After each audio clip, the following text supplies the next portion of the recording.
Good morning and welcome to Little by Little, a short time in God's Word. Today, December 5th, and we are in chapter 27 of the book of Acts, and it's a crazy situation. Again, I'm trying to get away from just calling it a story, because it just brings up connotations of once upon a time, and yet it's a real life story, we can call it that, or a real life event. And the event is heading to Italy, and Paul, in a sense, as a prisoner on his way to be able to have his time before Caesar. And they're on the boat, and they're going along, and they get to part way.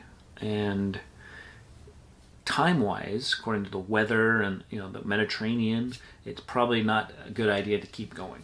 Right, so Paul even says this, verse 10, I perceive that this voyage will be with injury and much loss, not only of the cargo and the ship, but also of our lives. Right, and maybe that was a little insight from the Lord. Maybe that was just him been on the road a little bit. He's been around. He understands some of these things. And the centurion is like, no. He's more worried about the owner of the ship, right? There's money.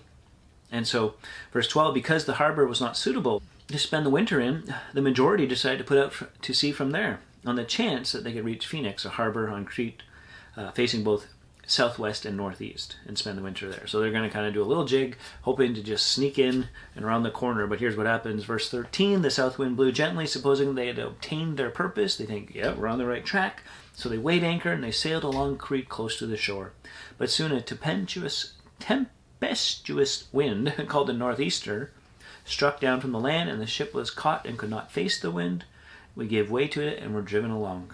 Running under the lee of a small island called Clauda, we managed with difficulty to secure the ship's boat. So things are not looking good, right? It's violent, storm tossed, third day, 19, threw the ship's tackle overboard. Then many days passed, verse 20.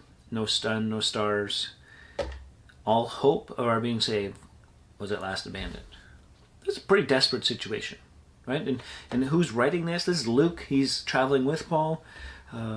So verse 21, they've been without food. Paul's like, hey, you should listen to me and not set sail, and this wouldn't have all happened, but here you go. I urge you to take heart. There'll be no loss of life, only the ship. How does he know this? Verse 23, an angel of God to whom I belong and whom I worship said, don't be afraid, Paul. You must stand before Caesar, and God has granted all you who sail with. So take heart, men. I have faith in God that it'll be exactly as I've told you. But we must run aground on some island. Can you imagine all these other guys? Like, well, I'm glad you have faith. That's great, Paul. Thanks. It doesn't help us a whole lot. We need more than faith, right? And yet, when you can speak boldly and confidently because you know God's doing something, you can move forward, when God speaks. And so what happens? They're about ready to try to kill everybody. People are going to try to escape, and, they get some food. Paul thanks God for this little bit of food. They threw the wheat, and then they're going to get shipwrecked.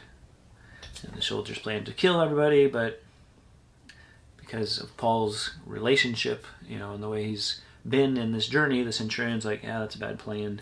So they all jump overboard and get ashore however they can. And they all get saved. And you just think, what in the world, right? Imagine you're Paul. You're like, again, here we go.